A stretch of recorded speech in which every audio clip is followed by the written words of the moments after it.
ሰላም ጤና ይስጥልን የቻናላችን ተከታታዮች፣ በዛሬው መረጃችን ህወሓት ወደ መሀል ሀገር ሰብሮ ለመግባት ከውጭ ወደ ውስጥ በሱዳን በኩል በተለያዩ ግንባሮች ጥቃት ለመክፈት ሰፊ ወታደራዊ ስትራቴጂ መንደፉን ጀነራል ጻድቃን ገብረትንሳኤ አጋልጠዋል። ከዚህ ጋር ተያይዞ ዝርዝር ጉዳዮችን ይዘናል። አብራችሁን ቆዩ።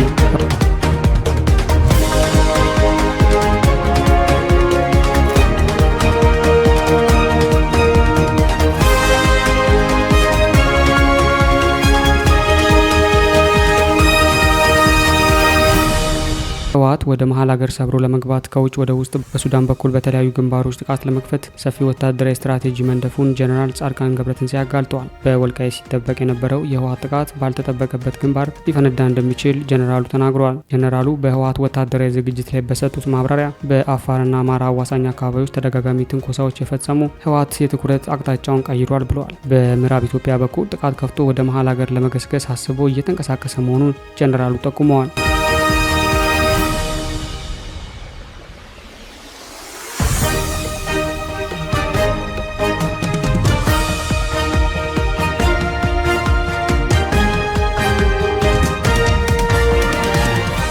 ጀነራሉ በምዕራብ ኢትዮጵያ በኩል ሲሉ በቤንሻንጉል ጉሙዝ ክልል በኩል ማለታቸው ነው። የህወሓት ጀነራሎች በአሁኑ ወቅት ሰፊ ወታደራዊ ስትራቴጂ ነድፈው እየተንቀሳቀሱ መሆኑን የገለጹት ጀነራሉ በተለይም ደግሞ ከውጭ ወደ ውስጥ ለማጥቃት ተዘጋጅተዋል ብለዋል። ለዚህም ሱዳንን እንደ ዋና ወታደራዊ መንቀሳቀሻ እየተጠቀሙ መሆኑን ተጨባጭ መረጃዎችና እንቅስቃሴዎች መኖራቸውንም ይናገራሉ።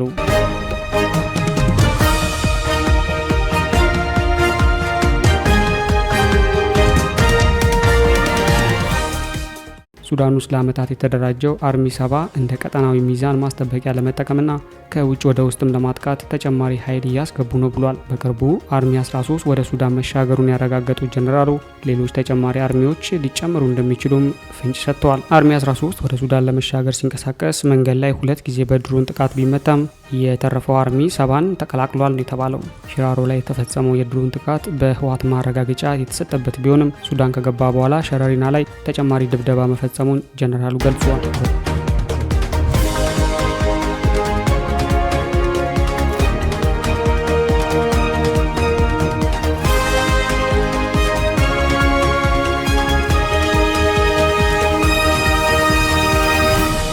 ወደ መሀል ሀገር ሰብሮ ለመግባት መርጦታል በተባለው ቤንሻንጉል ጉሙዝ በኩል አርሚ 7ን ከሱዳን ጦር ጋር አሰልፎ መዋጋቱን ጀነራል ጻድቃን ገብረትንሳኤ መረጃ እንዳላቸው ይናገራሉ።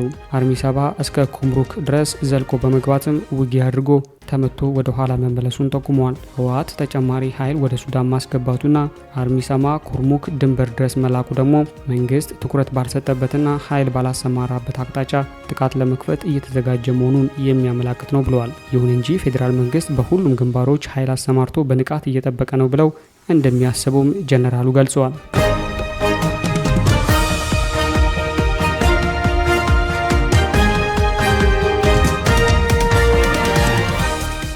ከውጭ ወደ ውስጥ ለማጥቃት የተያዘው ወታደራዊ ቅድም ከህወሓት ጀርባ ያሉ ኃይሎች ቀጥተኛ ድጋፍ ለመስጠት እንዲያመቻቸው የተሰላ ነው ብለው እንደሚገምቱም ጠቁመዋል።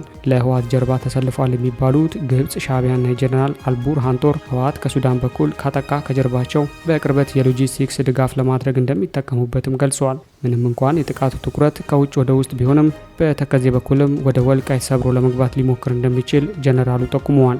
ወልቃይት ላይ ከሱዳን በተከዜም በኩል ጥቃት ሊከፍት እንደሚችል ከዚህ ቀደም ሲገልጽ የነበረ ሲሆን መንግስትም በዚያው ግንባር ከፍቶ ኃይል አሰማርቷል።